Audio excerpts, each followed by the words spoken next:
சித்திரக்கடலுக்கு நாம் வந்து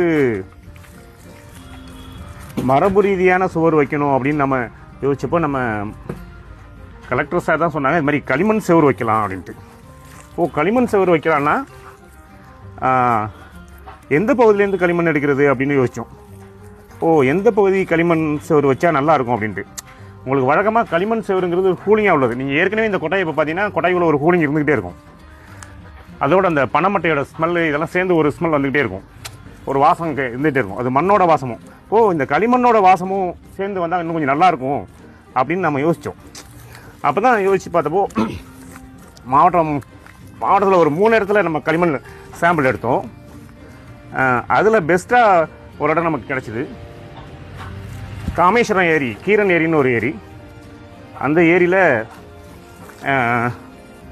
ரொம்பவும் கருப்பு இல்லாமல் ரொம்பவும் வெள்ளையும் இல்லாமல் ஒரு சாண்டல் கலர், ஒரு சந்தன கலரில் ஒரு களிமண். அது கொஞ்சம் நல்லா இருந்துச்சு. அதுதான் நல்லா இருந்துச்சு, பெட்டராகவும் இருந்துச்சு. குடைக்கிறதுக்கு நல்லா பேஸ்ட்டும் நல்லா வந்துச்சு. என்னென்னா மற்ற இடத்துல கிடைக்கிற களிமண்ணுக்கு என்ன பிரச்சனைனா ஒன்று தெறிப்பு வரும், இல்லாட்டினா விரிசல் விழும். இந்த களிமண் பேஸ்ட் நல்லா இருந்துச்சு, அதோட அந்த கலரிங் நல்லா இருந்துச்சு. ஸோ அங்கே விசாரித்த வகையில் களிமண் இந்த செவத்துக்கு இது பெஸ்ட்டு அப்படின்னாங்க மக்கள். ஸோ அந்த அடிப்படையில் நம்ம வச்சுருக்கோம். அந்த களிமண் தான் எல்லாத்தையும் தனித்தனியாக எடுத்துகிட்டு சும்மா குழைச்சி அப்படியே அப்பணும். அங்கே உள்ள கிராமத்தில் இருக்கிற தொழிலாளிகள்லாம் நீங்கள் பார்த்தீங்கன்னா அப்படி களிமண்ணை போட்டு உருட்டி எடுப்பாங்க.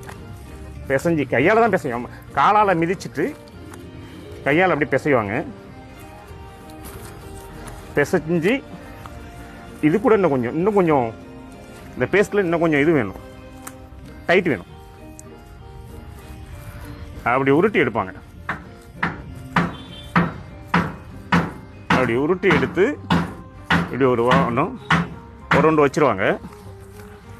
அப்புறம் மறுபடியும் இன்னொரு ரவுண்டு சேர்ப்பாங்க. இது பெரிய உருண்டையாக இருக்கும், நம்ம கை சின்னதாக இருக்கும், அவங்க தொழிலாளி கை பெருசாக இருக்கும். அதனால் பெரிய உருண்டையை எடுத்து அப்படி உருண்டையாக சேர்த்து தான் அது என்ன ஆகுன்னா நல்லா கத்தியே உள்ளே வராது பாருங்கள். இப்படி எடுத்துட்டு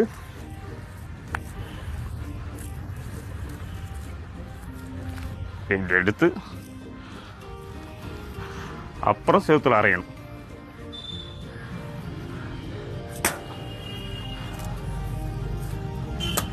ஆக்சுவலி மரபு ரீதியாக செவுறு வைக்கிற மெத்தடுங்கிறது வந்து ஒவ்வொரு கட்டியாக வாங்கிட்டு வந்து அமுக்கி பேஸ்ட் பண்ணுவாங்க, அமுக்குவாங்க. அது அமுக்கி ஒரு செவுருக்கு ஒரு ஷேப் கிடைச்ச பிறகு ஒரு கத்தி இருக்கும், கத்தியை வச்சு அரிஞ்சு எடுப்பாங்க. ஆனால் நமக்கு நாம் இப்போ என்ன பண்ணியிருக்கோம்னா இன்னும் செவுரில் நல்லா ஷைனிங் வரணும்னு சொல்லிட்டு தான் இந்த மாதிரி காங்கிரீட் போடுற இந்த இரும்பு பிளேட்டை வச்சுருக்கோம். இது அதை விட இன்னும் பெட்டர் அப்படிங்கிற மாதிரி தெரிஞ்சுது. அதனால தான் நம்ம இந்த மெத்தடை நம்ம பண்ணியிருக்கோம். இந்த மெத்தட் நமக்கு புதுசு தான். ஆனால் செவுரு அங்கே கிராமங்களில் மரபு ரீதியாக வைக்கிற அந்த செவுருங்கிறது வந்து ஓப்பனில் வச்சுட்டு அப்புறம் லைன் அடித்து கத்தியால் அரிஞ்சு எடுப்பாங்க களிமண்ணை. அப்படி தான் பண்ணுவாங்க. பட் ஆனால் நாம் இதை புது முயற்சியாக பண்ணியிருக்கோம்.